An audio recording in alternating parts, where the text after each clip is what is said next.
സ്ക്രിപ്റ്റുകളുടെ ഒരു അപാകത. സ്ക്രിപ്റ്റുകൾ വന്ന് സംവിധായകൻ ആക്ടർ വേറെ നിങ്ങൾ സ്ക്രിപ്റ്റിന് ഒരു ബലമില്ലാതെ വന്നു കഴിഞ്ഞാൽ സിനിമയ്ക്ക് വലിയ പരാജയം സംഭവിക്കുന്നത് നിർമ്മാതാക്കളുടെ സംഘടനയും മുഴുവൻ പറയുന്നുണ്ട്. തിയേറ്റർ ഉടമകൾ പറഞ്ഞാൽ ഈ സ്ക്രിപ്റ്റുകൾ സെലക്ട് ചെയ്തിട്ട് ഞാൻ ഒരു സുഹൃത്തുക്കളുടെ വലയത്തിലാണ് ഈ സിനിമ നമ്മൾ ചെയ്യാറുണ്ട്.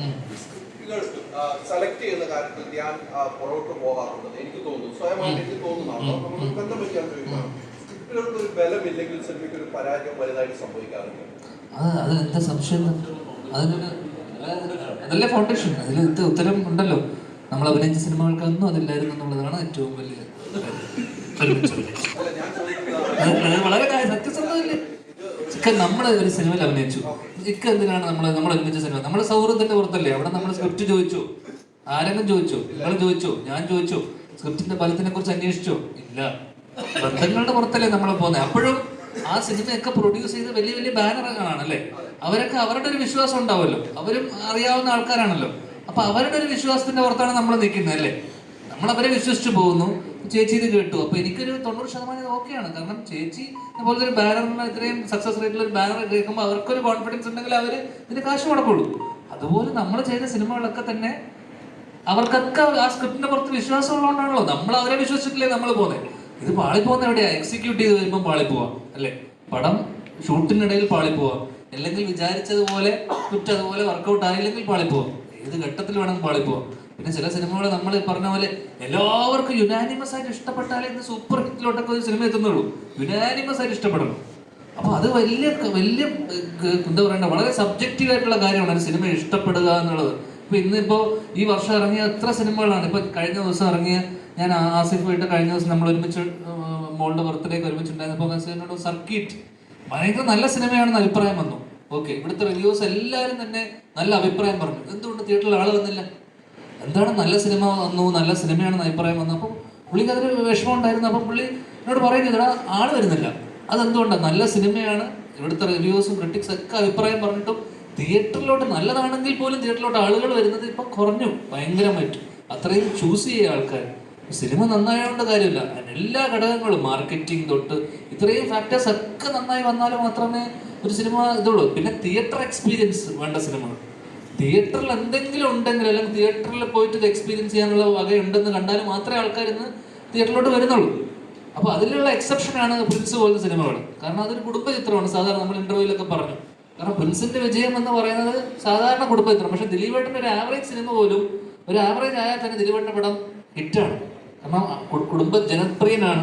അപ്പൊ അദ്ദേഹത്തിന്റെ ഒരു ആവറേജ് സിനിമ വന്നാൽ തന്നെ മലയാളത്തിൽ അത് ഹിറ്റാണ്. ഇപ്പൊ ഈ സിനിമ ഇപ്പം ഇത്രയും ആൾക്കാർ വരാൻ സാധ്യത, അല്ലെങ്കിൽ നമ്മൾ കണ്ടൊരു സാധ്യത വെച്ചാൽ ഇതിനൊരു തിയേറ്റർ എക്സ്പീരിയൻസ് കൊടുക്കാൻ പറ്റും എന്നുള്ളൊരു വിശ്വാസമാണ്.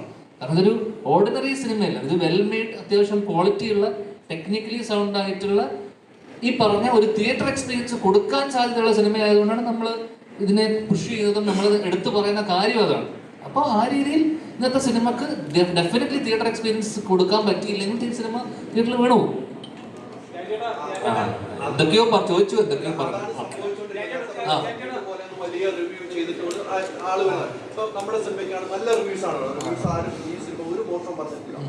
ഞാൻ ചെയ്തു വെച്ചിട്ടുള്ള ഏറ്റവും നല്ല സിനിമ എന്ന് നിലയിലേക്ക് വരെ പറയുന്നത് റിവ്യൂസ് ഒക്കെ പറഞ്ഞു. നമ്മളും അതിനകത്ത് സന്തോഷവാനാണ്. ഞാൻ ഉൾപ്പെടെ ഞാൻ ഒരു സിനിമ സന്തോഷമാണ് തന്നെയാണ്. പക്ഷെ ആ സിനിമയും നമുക്ക് വേണ്ടത്ര രീതിയിലേക്ക് തിയേറ്ററുകൾ ആളുകൾ എത്തുന്നുണ്ടോ എന്ന് പരിശോധിച്ചിട്ടുണ്ട്. അതാ പറഞ്ഞത്. അതിനു വേണ്ടിയാണല്ലോ നമ്മളിപ്പോ ഈ സക്സസ് മീറ്റും ഇതെല്ലാം ഇതിന്റെ മാർക്കറ്റിംഗിന്റെ ഭാഗമായിട്ടാണല്ലോ നമ്മൾ തിയേറ്ററിൽ ആൾക്കാരെ കൊണ്ടുവരാനും ആൾക്കാരെ അറിയിക്കാനും. പിന്നെ ഏറ്റവും വലിയ കാര്യം എന്ന് വെച്ച് കഴിഞ്ഞാൽ, ഇപ്പൊ ഇന്നിപ്പോ ഇവിടെയുള്ള പലരും കണ്ടു, ഇതിലുള്ള എത്രയോ പേരെന്നോട് പറഞ്ഞു ചേട്ടാ കൊള്ളാന്ന് പറയുന്നു. ഇവരൊരു 10 പേരെടുത്ത് പോയി പറയുന്നു. ഈ പറയുന്ന വേർഡ് ഓഫ് മൗത്ത് തന്നെയാണ് ഒരു സിനിമ ഇന്ന് വിജയിപ്പിക്കുന്നത് എനിക്ക് തോന്നുന്നു. ആൾക്കാർ 10 പേര് കണ്ട ആൾക്കാർ അടുത്ത 10 പേരെടുത്ത് പറയുമ്പോൾ അവർ പോയി കണ്ട് കാര്യമുള്ളൂ. കാരണം ഒരു പരിധി വരെ ഒന്നും ക്രിട്ടിക്സിനോ റിവ്യൂസിനോ അല്ലെങ്കിൽ എന്ത് നെഗറ്റീവ് റിവ്യൂസിനോ ഇൻഫ്ലുവൻസ് ചെയ്യാൻ പറ്റില്ല. ഒരു പരിധി കൂടുതൽ അത് ഞാൻ പറഞ്ഞത് അത് ഭയങ്കര സബ്ജക്റ്റീവാണ്. എനിക്കൊരു സിനിമ ഇഷ്ടമായി എന്ന് വിചാരിച്ചിട്ട് നിങ്ങൾക്കത് ഇഷ്ടപ്പെടണം എന്നില്ല. എനിക്ക് ഇഷ്ടമാവാത്ത സിനിമ നിങ്ങൾക്ക് ഭയങ്കരമായിട്ട് ഇഷ്ടപ്പെടാം. അതുകൊണ്ട് അത് ഇതിലൊരു കാര്യമില്ല. നിങ്ങൾ പോയി കണ്ട് തീരുമാനിക്കുക എന്നുള്ളത് മാത്രമേ ഉള്ളൂ ഈ കേസ്. ഇല്ല, ഞാൻ അത് ദിലീപേട്ടൻ സിനിമയല്ലേ. ദിലീപേട്ടനും ഏട്ടനും കഴിഞ്ഞിട്ട് ഞാനൊരു 10 ദിവസത്തിൽ അതൊക്കെ ഉള്ളൂ ആ സിനിമയിൽ. മേഡം ഒരു ചോദ്യം ചോദിച്ചോട്ടെ. ആഴ്ചയിൽ 7 സിനിമകളോളം റിലീസ് വരുന്നുണ്ട്. അത് തീർച്ചയായിട്ടും ഒരു കൺട്രോൾ ചെയ്യേണ്ട ഒരു സംഭവം തന്നെയല്ലേ ഒരു പ്രൊഡ്യൂസർ എന്ന നിലയിൽ? അടുത്ത ആഴ്ചയും വരുന്നുണ്ട് 6 സിനിമകൾ. അത് ഞാനിങ്ങനെ പറയും, ഓരോരുത്തരുടെ ആഗ്രഹമാണല്ലോ മൂവി എടുക്കുക എന്നുള്ളത്. അല്ലല്ല, നമുക്ക് കൺട്രോൾ ചെയ്യാൻ പറ്റുള്ളൂ. നിങ്ങളൊക്കെ പ്രൊഡ്യൂസേഴ്സിൻ്റെ സൈഡിൽ നിന്നായാലും ഡിസ്ട്രിബ്യൂട്ടർ സൈഡിൽ നിന്നായാലും അത് ചിന്തിച്ച് തീരുമാനം എടുക്കാൻ പറ്റിയ സംഭവങ്ങളല്ലേ. വലിയ പൈസ മുടക്കിയ സിനിമകൾ ഇപ്പം ഓഡിയൻസ് കേടുന്നില്ല, ധ്യാൻ ചേട്ടൻ പറഞ്ഞ പോലെ. അപ്പോൾ അതൊരു ഇഷ്യൂ തന്നെ അല്ലേ അതിൽ? ഇപ്പം എല്ലാവരും ഇത് കണ്ടുകൊണ്ടിരിക്കുകയാണല്ലോ, ഇൻഡസ്ട്രിയിൽ ഇത് നടക്കുന്നത്. ഡെഫിനറ്റ്ലി എല്ലാവരും അത് ആലോചിക്കേണ്ട ഒരു കാര്യമാണത്.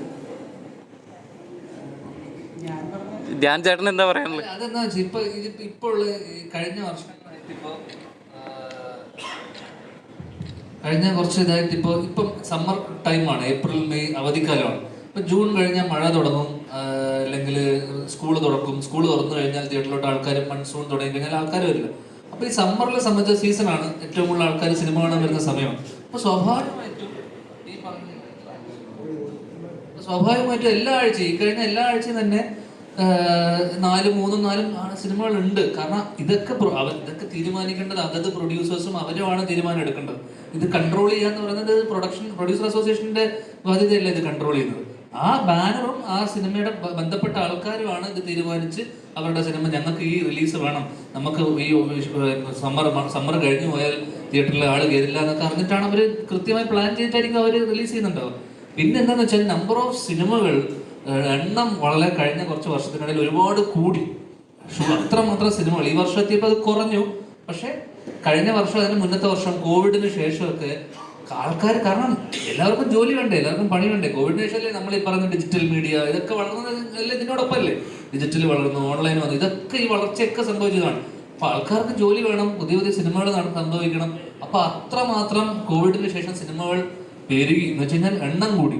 അപ്പൊ ഇതെല്ലാം അക്കോമഡേറ്റ് ചെയ്യാനുള്ള ഇതില്ല ഒരു വർഷത്തിനകത്ത്. അപ്പൊ സ്വാഭാവികമായിട്ട് എല്ലാ ആഴ്ചയും 3-4 റിലീസ് ഇതിന് ശേഷം വന്നു.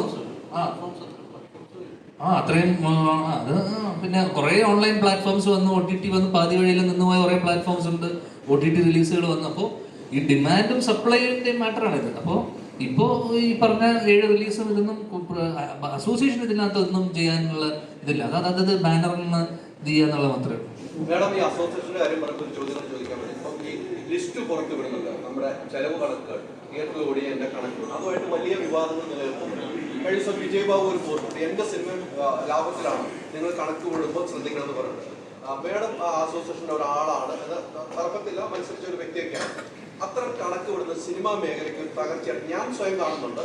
പല പ്രൊഡ്യൂസർമാരും വന്നിട്ട് തിരിച്ചു പോകും, പല സ്വപ്നങ്ങളും ഇല്ലാതാവുന്നു, പുതിയ പുതിയ ഡയറക്ടർമാർ സ്വപ്നങ്ങൾ ഇല്ലാതാവുന്നുണ്ട്. അവരവിടെ നിന്ന് ഒരു പ്രൊഡ്യൂസറെ പിടിച്ചുകൊണ്ട് വരുന്നതായിരിക്കും. ആ സമയത്ത് ഇങ്ങനെ കണക്ക് പുറത്തുവിട്ടത് നഷ്ടക്കണക്കുകൾ, ലാഭത്തിലാണ്. ജനുവരി തൊട്ട് സിനിമ ഇത്രയേ ലാഭം ഇറ്റടിച്ച സിനിമകളുണ്ടാവും, നമ്മള് ലോകമെമ്പാടും അറിയിച്ചു മലയാള സിനിമ. അതിൻ്റെ ഇടയിലാണ് ഇങ്ങനെ കണക്കുകൾ പുറത്തുള്ളത്. അത് മേടത്തെ സംബന്ധിച്ചിടത്തോളം അത് ബുദ്ധിമുട്ടുണ്ടാകും. ഈ സിനിമ ഉൾപ്പെടെയാണ് ചോദിക്കുന്നത്. അവർ അങ്ങനെ ഒരു തീരുമാനം എടുക്കാനുള്ള കാരണം എനിക്ക് തോന്നുന്നത്, ഒരുപാട് OTT ആദ്യം നമുക്ക് കോവിഡ് കഴിഞ്ഞപ്പോൾ OTT വന്നു, അവർ വലിയൊരു മീൻസ് ഇൻഡസ്ട്രിയിൽ ഒരു ബൂം ഉണ്ടാക്കി, ഒരുപാട് മൂവീസ് എടുത്തു. പക്ഷെ ഒരു പോയിന്റിൽ അവർ നിർത്തി. അപ്പം നമ്മൾ ഒരുപാട് മൂവീസ് പോകാതിരിക്കുക അല്ലേ, ഒരുപാട് പ്രൊഡ്യൂസേഴ്സിന് നഷ്ടമുണ്ട്. എനിക്ക് തോന്നുന്നു അങ്ങനെ ഒരു നഷ്ടം കൂടുതലും ഉണ്ടാവാതിരിക്കാൻ വേണ്ടിയിട്ടായിരിക്കാം. കാരണം ഇതിപ്പം നമ്മളായാലും നേരത്തെ OTT പ്ലാറ്റ്ഫോംസ് എന്ന് പറഞ്ഞാൽ നമ്മുടെ മൂവി ഇറങ്ങുന്നതിന് മുന്നേ അവർ എടുക്കുമായിരുന്നു. ഇപ്പോൾ ആരും എടുക്കുന്നില്ല. ഇപ്പോൾ അവർ തിയേറ്ററിൽ റിലീസായി അതിൻ്റെ ബോക്സ് ഓഫീസ് നമ്പേഴ്സൊക്കെ കണ്ടിട്ട് അവർ എടുക്കുള്ളൂ. അങ്ങനെ എനിക്ക് തോന്നുന്നു അങ്ങനത്തെ ഒരു പ്രൊഡ്യൂസേഴ്സിന് അങ്ങനെ ഒരു ഭയങ്കരമായിട്ട് ഇനി വരുന്നവർക്ക് നഷ്ടമൊന്നും ഉണ്ടാവരുതെന്ന് വിചാരിച്ചിട്ടായിരിക്കണം അതാ ഫീൽ ചെയ്തത്. കാരണം ഒരു ബിസിനസ്സിനെ അത് കംപ്ലീറ്റ്ലി അത് ബാധിക്കാൻ പാടില്ല എന്ന് വിചാരിച്ചിട്ടായിരിക്കാം.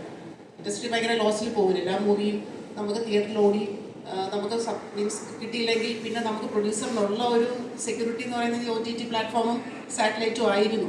അപ്പോൾ നമുക്ക് OTT വന്നപ്പോൾ സാറ്റലൈറ്റിൻ്റെ നമുക്ക് കുറഞ്ഞു. അപ്പോൾ എല്ലാ മൂവിയും സാറ്റലൈറ്റിൽ പോകുന്നില്ല. അപ്പം അങ്ങനെ കുറേ ബുദ്ധിമുട്ടുകൾ പ്രൊഡ്യൂസേഴ്സ് ഫേസ് ചെയ്യുന്നുണ്ട്. അപ്പം അതൊക്കെ കൊണ്ടായിരിക്കണം. അല്ല മേഡത്തിന് ഇപ്പൊ ഈ സിനിമയുടെ തന്നെ ഈ കണക്ക് അടുത്ത മാസം കണക്ക് പുറത്തുകൊണ്ടാണ് ബിസിനസ് നടന്നിട്ടുണ്ടാവും. കാരണം ബിസിനസ് നടക്കും, OTT ബിസിനസ് നടക്കാം, സാറ്റലൈറ്റ് ബിസിനസ് നടക്കാം, ഓവർസീസ് നടക്കാം. ഇതിന്റെ എല്ലാം കൂടി ഒരു കണക്ക് വിടുകയാണെങ്കിൽ അത് സിനിമയിൽ പരാജയമായിട്ട് കാണാൻ പറ്റില്ല. അങ്ങനെ ഇങ്ങനെ ചേർക്കണം എന്നൊക്കെ ആഗ്രഹമുണ്ട്. അതൊരു ഗ്രൂപ്പ് അസോസിയേഷൻ എടുക്കുന്ന ഒരു തീരുമാനമല്ലേ. അപ്പം നമ്മളൊരു പേഴ്സണലി ഒന്നും നമുക്ക് അങ്ങനെ പബ്ലിക് എൻ്റെ തീരുമാനം ഇതാണ് എന്ന് എനിക്ക് പറയുന്നത് ശരിയല്ലല്ലോ. നമ്മൾ അവരുടെ കൂടെ നിൽക്കുക, അസോസിയേഷൻ്റെ കൂടെ സപ്പോർട്ട് ചെയ്യുക എന്നുള്ളതാണല്ലോ ആഗ്രഹം ഉണ്ടാകാനാണല്ലോ. എന്താ എല്ലാ കണക്കിലും ഒരുമിച്ച് കൊള്ളണം. കുഴപ്പിക്കാതെ